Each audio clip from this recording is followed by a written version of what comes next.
banfukamirire bannayuganda.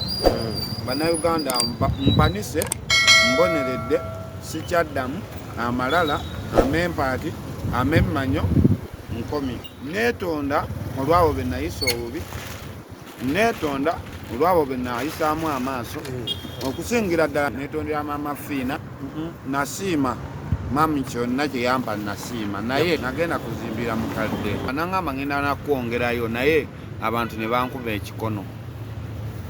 Kati ndi ku street sirina kiddako, ennyonyi yansala nenkomawo byagaana. Kati mbalamu ate era nzireyo nga neziddayo zennyini sikola ki sizirina.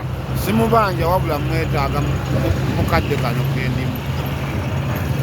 Amisi Kigundu, Haji Yasini, weebale nnyo Ssentongo, ampa n'ennyumba etutte ssente, ennyumba nagitandikako, ennyumba terinaggwa, mbadde njagala gibalaga ng'ewedde. Abakyala nabavaako, nze gwolaba sirina na feeling z'abakyala. Feeling zafa because teri mwavu alina laavu. Kati ozijja wange enjala ekuluma, kati nga ndi kasonve kasolyo nate nfune feeling z'omukazi.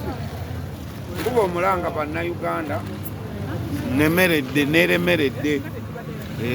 Waliwo ekintu kye bayita nti onoonyeza ssente si mu bubi, n'owulira ng'otuuse ng'akasana okawuliramu enkuba ekukuba ng'erimu ne muzira. Neremeredde, bampe second chance. Ozitegeera?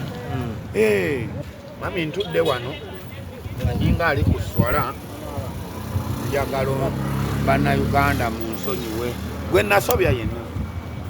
Nze gwolaba ennaku kati ngenda mu wiiki sirya. Kati nfunye ka chance n'akasooli nkafunye. Abantu abalina ebizibu bakyasinza onnyirira.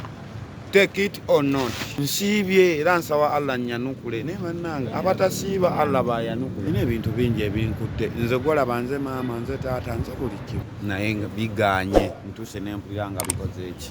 Biganye. Nini ngamba abaana bange balina okusoma. Nkubeereza bannayuganda bannakazadde.